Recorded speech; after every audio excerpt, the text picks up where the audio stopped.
Right around 10:15, it registered a 4.8 magnitude. But thanks for joining us on this Friday night. Welcome to Western Mass News at 6.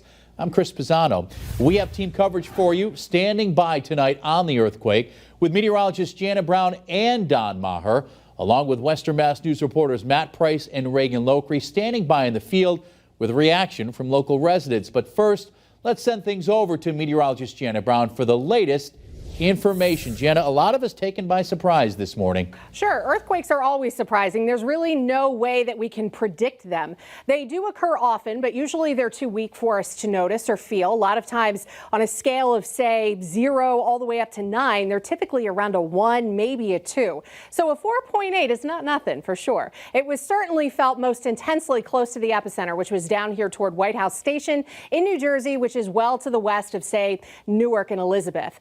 It had a depth of about 4.7 kilometers, which is close to about 3 miles down. And that's a very shallow quake. So it was a little bit more intense, widespread from the epicenter. So New York really felt the shaking, Hudson Valley, southwestern Connecticut. Now the shaking was felt 200 miles away plus, all the way up here into Springfield, and then even into parts of northern New England, they felt that shaking.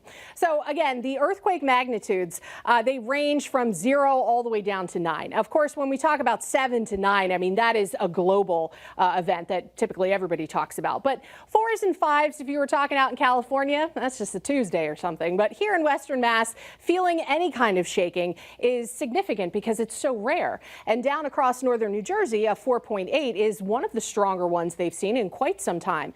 Just less than 100 years, I want to say. So our shaking wasn't as intense as them, but we definitely felt it. And aftershocks are still ongoing in that area, but they've been much weaker than the original quake. So a lot of the aftershocks have been around 2, maybe as much as a 3, but they haven't been felt too far away from the epicenter, and they won't be. Unless it's a 4 or stronger, we are likely not going to feel anything here in our area. And the chances for a 4 plus are at about 16%. A 5 plus would be at about 3%. So it's pretty unlikely we'll have any aftershocks here in our area, but North Jersey likely continues to shake for at least a couple of days. Now, for more on New England earthquakes and what we've seen here in our area, we'll head over to Don Maher. Don? All right, Jana. Well, you mentioned that earthquake was epicentered in New Jersey. So what I wanted to do is I wanted to see if there's been a history of earthquakes that have been epicentered here in southern New England. So what I have is I have this map from the U.S. Geological Survey, and this is going back about 60 years. And what it shows is that within the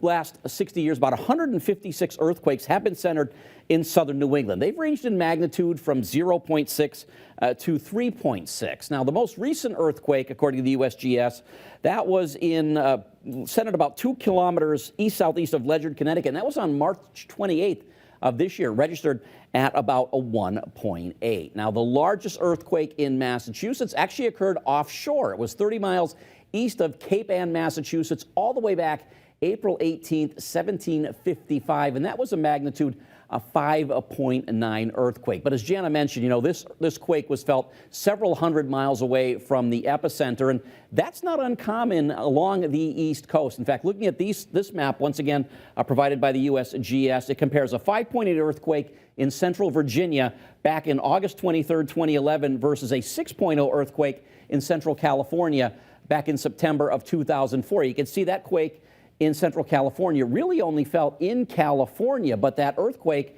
in central Virginia was felt all along the East Coast from Maine down to Florida and even back out towards the Midwest. And the simple reason being that is crustal composition. The crust here along the eastern U.S. is more dense, so the shocks tend to travel farther.